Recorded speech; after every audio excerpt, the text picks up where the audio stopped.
নমস্কার, নিবার রান্নাঘর থেকে আজকে আরেকটি ব্লগ শেয়ার করব। সবাই কেমন আছেন? আমি তো ভালো আছি। আপনাদেরকে আজকে নিবার রান্নাঘর থেকে একটি ব্লগ শেয়ার করব। সকালবেলা কী কী করি সব কিছুই আপনাদের সাথে শেয়ার করি। আমার ওইটা একটা প্রত্যেক দিনের কাজ, রুটিন হয়ে গেছে যে আপনাদের সাথে শেয়ার না করলে কিন্তু ভালো লাগে না।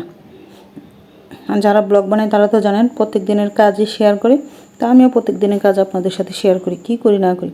আর আজকে ওইদিকে মূলার শাক রান্না করবো। মূলার শাকে ভালো করে লবণ দিয়ে কষলিয়ে নিচ্ছি, নিয়ে রেখে দেবো ঘন্টাখানেকের মতন। আর মূলার শাকগুলো অনেক দিন আগে নিয়ে আসছিলো, কিন্তু রান্না কর্ম করে করা হয় না।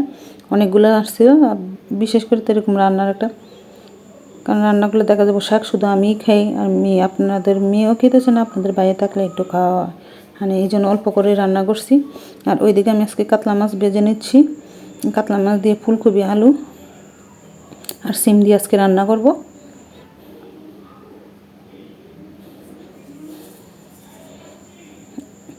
আর নতুন আলু নিয়ে আসছিল কালকে।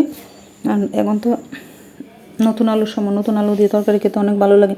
আর ওইদিকে কিন্তু আমি গোটা জিরা ফোড়ন দিয়ে দিলাম, আর সাথে একটু পেঁয়াজ কুচিও দিয়ে দিলাম, শিম দিয়ে দিলাম। আর এখন এই শীতের সিজনে শিম দিয়ে ফুলকপির তরকারি খেতে অনেক ভালো লাগে, নতুন আলু। তো কালকে মাছের বোনা করেছিলাম, আর আজকে সবজি দিয়ে মাছ রান্না করতেছি। অনেক দিন অনেকটা রান্না করতে হয়, প্রত্যেক দিন কিন্তু আবার একই রকমের তরকারি খেতে ভালো লাগে না। আর আমি কিন্তু যাই কিছুই করি আপনাদের সাথে সব কিছুই শেয়ার করি। অনেক আপু ভাইয়েরা দেখে একটা ভিডিও চালে কত ভিউ আসে, কিন্তু আমার একটাই কষ্ট, এত কষ্ট করে ভিডিও বানাই, আমার ভিডিওতে কেন ভিউ আসে না? আর আমি অ্যাক্টিভও থাকি, অ্যাক্টিভ ফলোয়ার খালি খুঁজতেছি। আমি কিন্তু পেজে অনেক বেশি সময় দিই এখন, আগের চেয়ে অনেক বেশি সময় দিই পেজে। প্লিজ আপু ভাইয়েরা সবাই আমাকে একটু হেল্প করো। ভালো লাগলে লাইক শেয়ার করো, ফেসবুক ফলোয়ার দিয়ে রাখো, ইউটিউবে সাবস্ক্রাইবার করে দিও। প্লিজ প্লিজ আমার ভিডিওগুলো একটু শেয়ার করে দাও।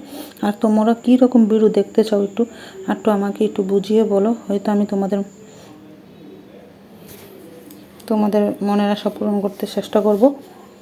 আর এই ছিল আজকে দুপুরের রান্নাবান্না, দেখো। আর দুপুরবেলা তো জানো বাসায় কিন্তু কেউ থাকে না, মেয়ে কোচিংয়ে চলে গেছে।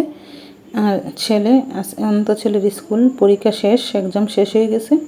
তো ওই জন্য মেয়ে ছেলে বাসায় থাকে। তো আজকে ছেলে আমি একসাথে খাবো আপনার বাইরে অফিসে। বেশিরভাগ সময় দেখা যায় আমি একা খাই। আর আজকে 4-5 দিন ধরে ছেলের পরীক্ষা শেষ হয়ে যাওয়াতে ছেলে আর আমি দুপুরে একসাথে খাই আর কি।